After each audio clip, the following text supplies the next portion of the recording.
Bonjour, je m'appelle Richard Watts, je suis fondateur de HR Maritime. Bienvenue dans l'aperçu des matières premières, une émission sur le commerce des matières premières en partenariat avec Dukascopy TV. Nous jetons un coup d'œil aux différents types de navires utilisés pour le transport des matières premières à travers le monde.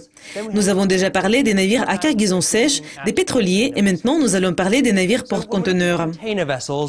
Les navires porte-conteneurs représentent un phénomène assez récent et nous allons parler en fait des conteneurs qu'ils transportent. Les conteneurs, c'est une partie habituelle de notre vie quotidienne.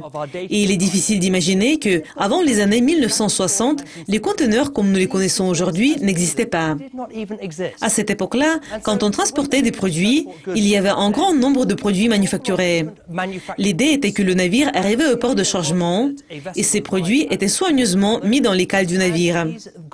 Il y avait souvent des produits assez fragiles et le chargement prenait beaucoup de temps. Ensuite, le navire arrivait dans un port de déchargement et cela prenait également énormément de temps pour décharger, pour vérifier si rien n'avait été endommagé et pour comprendre où se trouvait tel ou tel produit.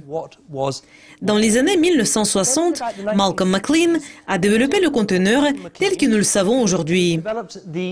C'est le conteneur qui mesure 20 pieds de long, 8 pieds de haut et 8 pieds de large. Le conteneur est modulaire, ce qui signifie que les conteneurs sont de même taille et donc ils peuvent être mis ensemble comme un constructeur Lego. Le conteneur est également multimodal, ce qui signifie qu'il peut être utilisé pour le transport sur plusieurs moyens de transport. Il peut être utilisé sur les camions, les trains et les navires. Il existe de nombreux types de conteneurs. Nous avons des conteneurs standards, des conteneurs à toit ouvrant, des conteneurs plats et des conteneurs réfrigérés pour transporter des produits réfrigérés à travers le monde. L'avantage des conteneurs est que vous y mettez les produits et ils restent dans le même conteneur tout au long du transport, c'est-à-dire du lieu de production vers le port de chargement. Puis le conteneur est mis à bord du navire, puis il se dirige vers le port de déchargement et puis il continue son trajet jusqu'à la destination finale. Et c'est là qu'on va sortir le produit du conteneur. Cela veut dire qu'il y a beaucoup moins de risques d'endommager le conteneur. Ce que nous avons observé, c'est qu'on a commencé à utiliser des conteneurs pour les économies d'échelle. Cela signifie que si le volume de transport augmente, si les quantités de conteneurs transportés par un navire augmentent, les coûts de transport reculent considérablement. C'est pourquoi nous pouvons voir que les navires porte-conteneurs sont devenus de plus en plus grands. Et donc, aujourd'hui, nous avons des porte-conteneurs comme le MSC Zoe, qui est capable de transporter environ 19 000 conteneurs à bord, ce qui est équivalent à environ 165 000 tonnes de frais. Et on a commandé des navires porte-conteneurs qui peuvent transporter jusqu'à 20 000 conteneurs à bord. La plupart des gens croient qu'on va s'arrêter à ce point-là, comme nous nous approchons du point où cela n'a déjà plus beaucoup de sens. Tout d'abord, ces navires ne pourront pas franchir les canaux du monde. Et puis, nous croyons également que lorsqu'ils fournissent des produits dans un pays, le volume de produits est trop grand. Il y en a trop pour un moment donné, ce qui cause un problème. Nous voyons beaucoup de changements grâce aux conteneurs.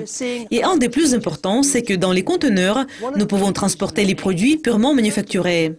Surtout, c'est important s'il s'agit des produits de haute valeur et ceux à faible densité. Aujourd'hui, ils peuvent être transportés dans des conteneurs. De plus en plus souvent, nous voyons d'autres produits qu'on commence à transporter dans ces conteneurs. Le riz est un bon exemple.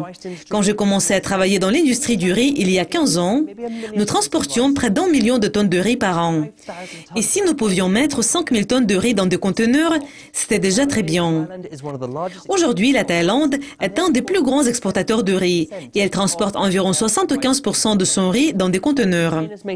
Les conteneurs apportent des avantages pour les exportateurs aussi bien que pour les importateurs, car cela signifie qu'ils ne doivent pas financer une quantité énorme pour un navire transportant 30 000 tonnes de riz par exemple.